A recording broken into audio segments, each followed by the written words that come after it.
All right, fifth grade, we're doing another one of these videos like we did on Thursday because there are a lot of little problems that I want to do with you, and so it just is easier for you to see my work with me just writing it, and it's pretty easy. So what I need you to do is get your math books and open up the page 277.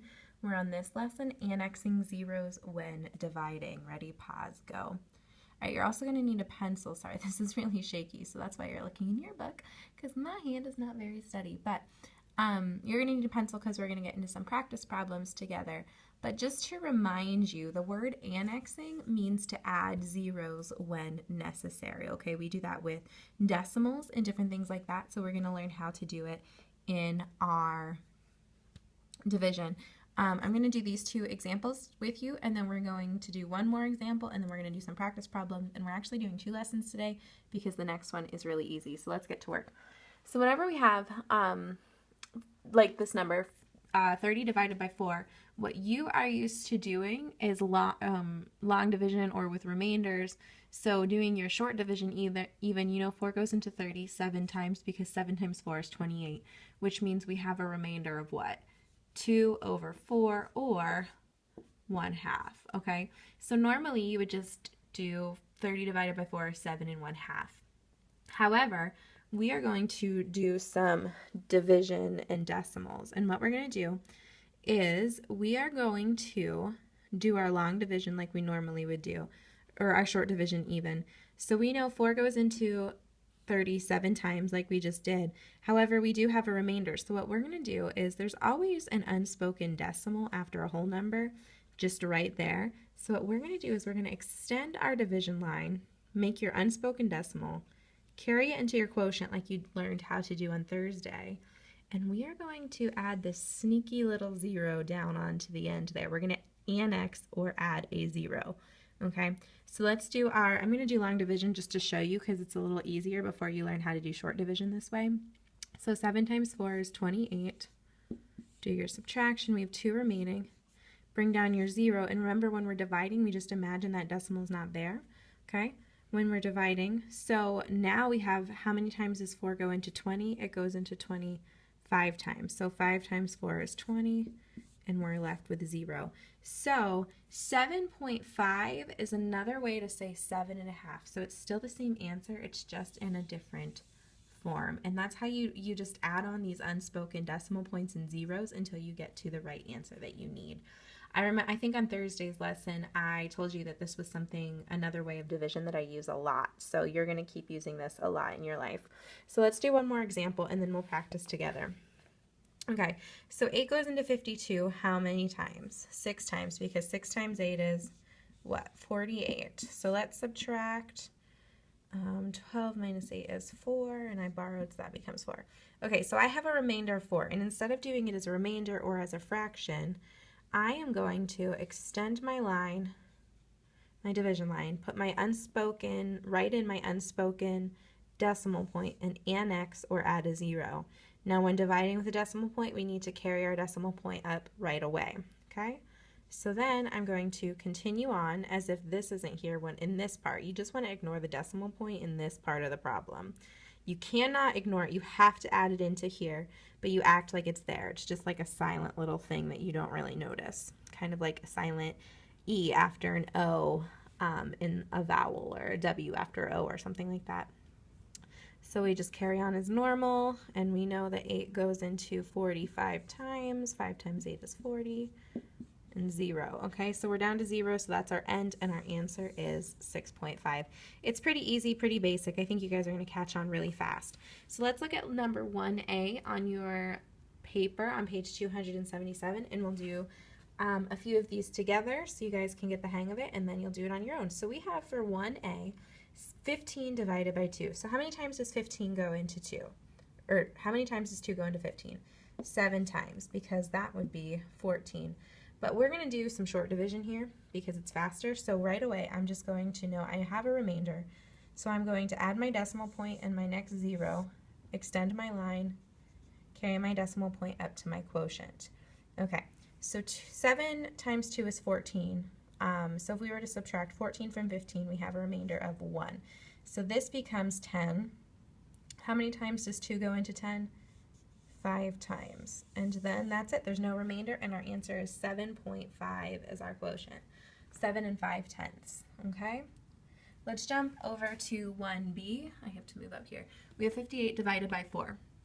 So let's go as far as we can, and then we will annex our decimal point and our 0 when it's time. 4 goes into 5 how many times? 1 time. And I'm going to do short division again. 1 times 4 is 4, which means there will be a remainder of 1 because 5 minus 4 is 1. 4 goes into 18 how many times? 4, because 4 times 4 is 16, so we still have 2 as a remainder. So let's put our unspoken decimal point, annex our 0, extend our line, carry our decimal point. Okay, so let's go back. 4 times 4 is 16. 18 minus 16 is 2, so we're going to carry our 2 here and make this into a 20. So 4 goes into 20 how many times? 5 times. So our answer, and then that's it, there's no remainder, so our answer is 14.5. Okay, is this making sense? I really hope so. It's pretty easy. You are working with a decimal point and adding a 0 instead of having a fractional remainder. All right, let's go to 1c. Last one for this section. We have 39 divided by 6. Now right away, you know 6 goes into 39 6 times because 6 times 6 is 36. So again, we're going to do some short division because we can and work smarter, not harder. Let's write in that unspoken decimal point, extend our line, annex our 0, carry our decimal point. Okay, after you do these 4 steps, 2 decimal points, extend your line, annex your 0, you're ready to keep dividing. All right, so 6 times 6 is 36. 39 minus 36 is what? 3 is a remainder, so this becomes 30. 6 goes into 30 how many times? 5 times. It's not always going to work out so perfectly, but while you're learning, that's why the math book has these. So you are going to finish the black section of this. You can either do it now while it's fresh in your brain, or you can wait until we're all done with the video. But we are going to move on to number 2, okay? I'm going to do 2A and 2B with you. So let's look at 2A. The instructions say to divide, annex a decimal point and zeros to avoid a remainder. Annex 1 0 at a time. So you actually can annex more than 1 0, and we're going to learn that right now. But let's just start small. 4 goes into 37 how many times? 9 times, because 9 times 4 is 36, right?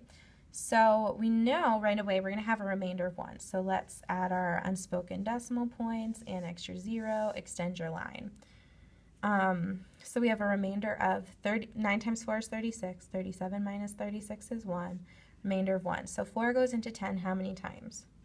2 times, because 2 times 4 is 8. Now we still have a remainder of 2, so we're actually going to add and annex another 0, add that remainder to make this 20, and 4 goes into 20 how many times? 5 times. 5 times 4 is 20. There are no remainders. So the goal, this is your answer, and the goal whenever you're dividing and annexing and adding zeros like this after decimal points, you can only do this after decimal points, okay? Only do this after decimal points, because this does not change the number 37, adding 0, 0. All right, but if you were to not have a decimal point, then it would be 3,700, and that does change the number. So you can only add zeros in division after your decimal, but the purpose of this is to create an even number, okay, to go until there are no more remainders. And there will be points where you can't, but we're going to learn those later this week. So for now, the goal is to go until there cannot be any more zeros. And if you have to annex 4 zeros, then that's what you do, but it won't happen very often. Okay, let's work on number 2C. We have 26 divided by 8, so 8 goes into 26 how many times? 3 times, because 3 times 8 is 24, which means we're going to have a remainder. Let's set up our problem to keep annexing zeros. Okay, so 3 times 8 is 24. 26 minus 24 means there will be a remainder of 2. So we're working with 20. How many times does 8 go into 20? 2 times. 2 times 8 is 16, so there will be a remainder of 4, which means we need to add or annex another 0, carry that remainder to make this 40. So 8 goes into 40 how many times? 5, because 5 times 8 is 40 perfectly. There are no more remainders, so we are all finished, and this is our answer, 3.25. All right, so we're going to actually move on from that lesson, and we're going to go on to the next page, which is rounding decimals. It's a really easy one. That last lesson was harder. This one is super easy. So we're just going to do it all in one swoop and not waste your time, okay? We are rounding decimal points, and they're going to have you, I'm in the yellow box again, all right? So you round a decimal point just like you round a real number. But let's look at the yellow. I'm going to carry this down here. Let's look at the rules here really fast just to make sure we know what we're doing. To round off a decimal, if the last digit of the decimal is less than 5, drop it. If the last digit is 5 or more, drop it and add 1 to the digit preceding it. Okay, so I'll show you what this all means. We're going to do all of this together while I explain it before we move on. So the first one is 6.38 here. Okay, so you have to look at the last decimal point, which is an 8, and it is greater than 5, which means we're going to add up. But just like whenever you add up, if this were just the number 38, you would round it up to 40. You're going to do the same thing, and you're just going to drop this, add on 1 here to really just round it up to 6.4.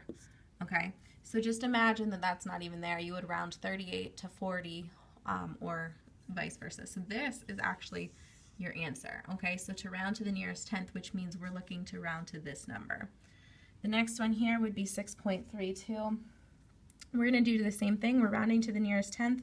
Our 10th place is this 3 here, so we need to round the 2. Are we going to round a 2 up or down?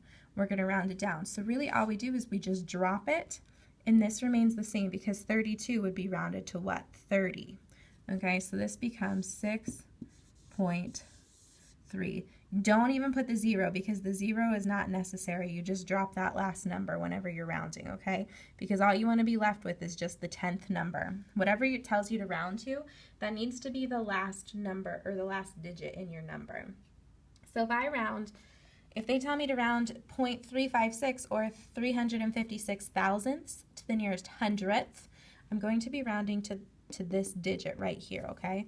I look at the 6 and I say, do I go up or down? And it is 5 or more, so I'm going to go up. So we're going to drop that, and we're going to round the 5 up to one more number. So to round this number to the nearest hundredth, it is going to become 0.36. Just like if you were to round 356 to the nearest tenth, you would round it to 350. It's the same, you just use a little bit of a different terminology with your decimal point, and you do not add the 0, okay? So you just want it to stay right here. One more example, and then we'll do some class practice together. 0.498, round it to the nearest decimal, or the nearest hundredth, okay? I'm just looking at this one, the nearest hundredth. So this gets a little tricky because we're going to go more. We're looking at this one, it's going to round it up, which is going to bump this guy to a 10, which is going to bump the 4 to a 5.